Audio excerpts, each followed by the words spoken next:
2 Kings 19.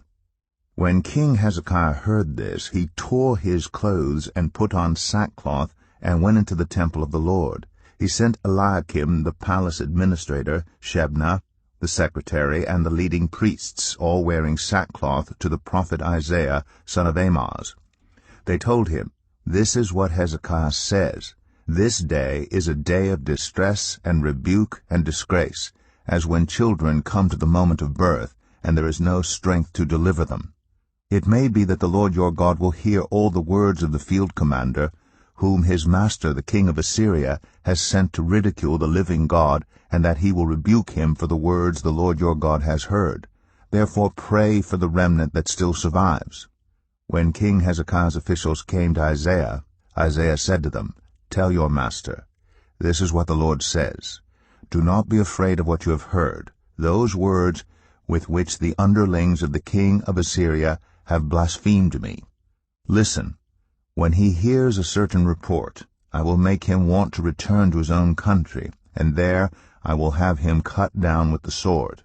When the field commander heard that the king of Assyria had left Lachish, he withdrew, and found the king fighting against Libnah.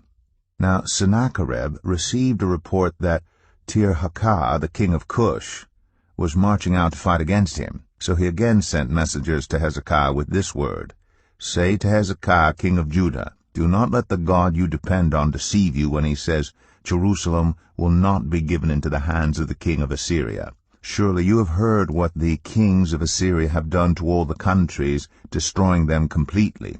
And will you be delivered? Did the gods of the nations that were destroyed by my predecessors deliver them, the gods of Gozan, Haran, Rezeph, and the people of Eden, who were in Tel Assar? Where is the king of Hamath or the king of Arpad? Where are the kings of Lair, Sepharvaim, Hena, and Ivah?" Hezekiah received the letter from the messengers and read it. Then he went up to the temple of the Lord and spread it out before the Lord. And Hezekiah prayed to the Lord, "Lord, the God of Israel, enthroned between the cherubim, you alone are God over all the kingdoms of the earth. You have made heaven and earth.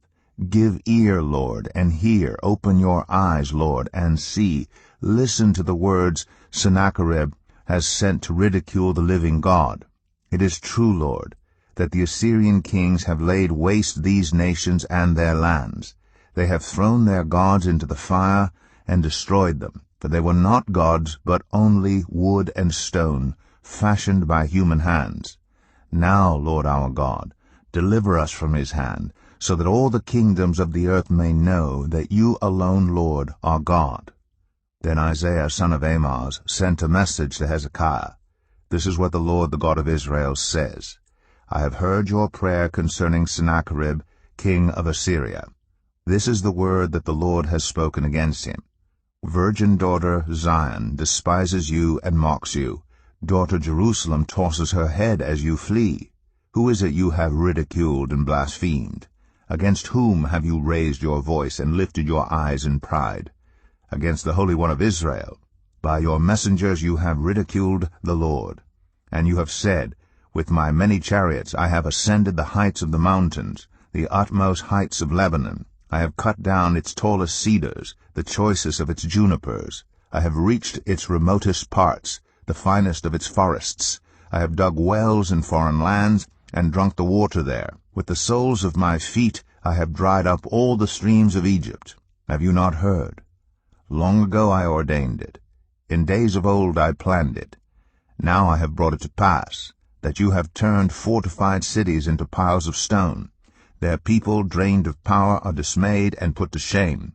They are like plants in the field, like tender green shoots, like grass sprouting on the roof, scorched before it grows up. But I know where you are, and when you come and go, and how you rage against me. Because you rage against me, and because your insolence has reached my ears, I will put my hook in your nose and my bit in your mouth, and I will make you return by the way you came. This will be the sign for you, Hezekiah. This year you will eat what grows by itself, and the second year what springs from that.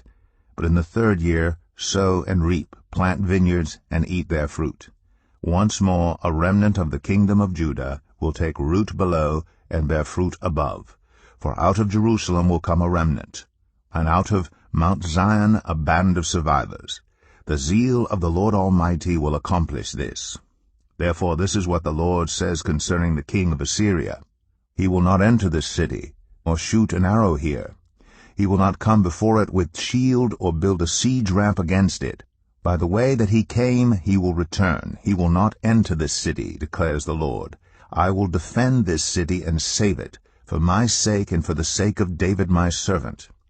That night the angel of the Lord went out and put to death 185,000 in the Assyrian camp. When the people got up the next morning, there were all the dead bodies. So Sennacherib, king of Assyria, broke camp and withdrew. He returned to Nineveh and stayed there. One day, while he was worshipping in the temple of his god Nisroch, his sons Adramelech and Sharezer killed him with the sword, and they escaped to the land of Ararat, and Esarhaddon his son succeeded him as king.